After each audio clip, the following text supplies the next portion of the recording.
trap points play a vital role in the yard. They stop runaways from colliding with trains on the main line. They went mostly unused, but if the need arose, they could derail runaway trucks, coaches, and even engines. As poor Duck found out. Duck had been working with a trainee driver. He was keen to learn, and not just about driving the engines, but he was eager for his tea break, which was really a chance to shadow the station master. In his haste to leave, he hadn't put the brakes on properly, and Duck began rolling backwards. He shut his eyes as his weight shifted. His wheels left the rails and he came to a halt. Duck was thankful the trap points had done their job, but he was less thankful for the engine that came to his rescue. "If this is the Great Western Way, colour me unimpressed," huffed Fergus. "It wasn't my fault," scowled Duck. "Anyhow, it could have been much worse if it not for the trap points." "If you'd been doing it right," retorted Fergus, "you wouldn't have needed trap points. They're just an excuse for your blunders."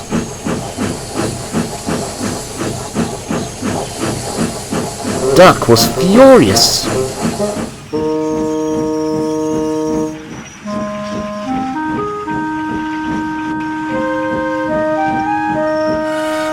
Once he had been derailed, he stormed off to the sheds.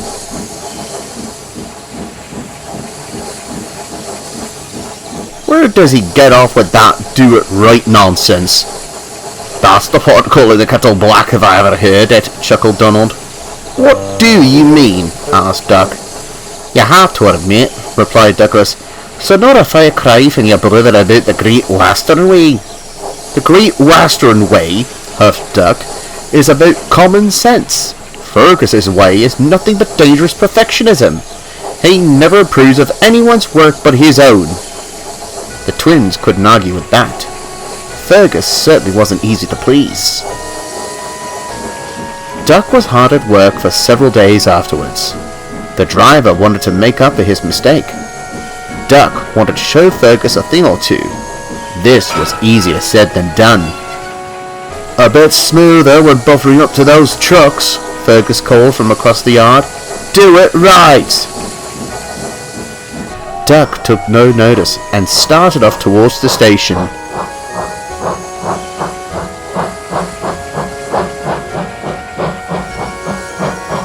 "And mind those trap points. Have a yard to sort and no time for rescues," added Fergus. Duck ignored his remark. Fergus huffed indignantly. "I don't know these younger engines," he grumbled to the trucks. "No discipline, I'll tell you." The trucks, who much preferred Duck to Fergus, ignored him. Later, Duck's driver took another tea break, this time to watch the yard signalman. Fergus was shunting close by. The driver watched as levers were pulled, points were changed, and Fergus rolled smoothly towards the trucks.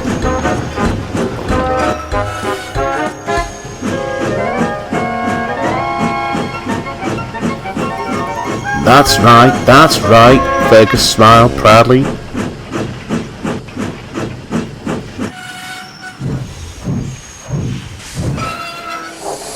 The driver noticed a lever that seemed to be untouched.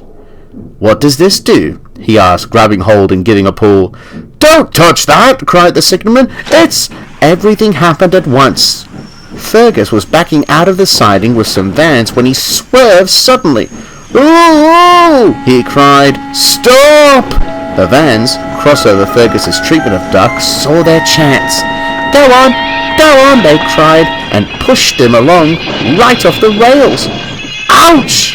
he cried as the vans howled with laughter. Though trap points are normally worked by powerful springs, they can be operated by the signalman if necessary. The driver had done just that and sent poor Fergus off the rails. "Oops," he blushed. "Out, out, out!" yelled the signalman, shooing him out of the box. The driver got back to Duck just as the yard manager arrived. "Get steam up quickly as you can. That goods train is due out soon and needs sorting." "What about Fergus?" asked Duck. "Oh, leave him where he is. We'll deal with him later," replied the yard manager. Duck set to work at once. The driver was extra careful and they worked quickly to sort out the train.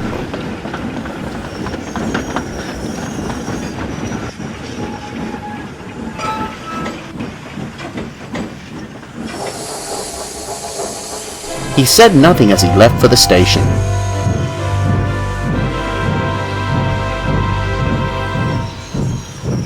Fergus felt foolish laying by the line side. Other engines laughed as they passed. He certainly didn't feel he was doing it right anymore.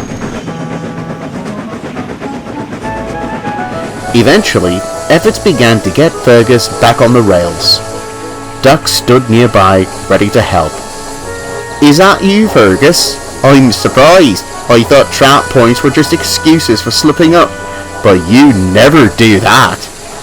"I'm sorry," blushed Fergus. "I suppose we can't always prevent our little, incidents." "Never mind," smiled Duck.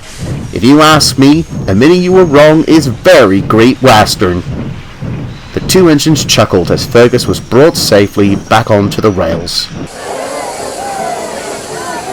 Both are now firm friends. Duck's new driver decided learning other aspects of the railway was too distracting. He became a good driver, and there were no further trap point mishaps.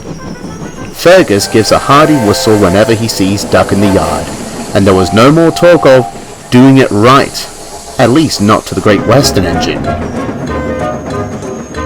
"Signal boxes and tenders don't mix," called Fergus as Donald backed into a siding. "Do it right." "Okay," fumed Donald.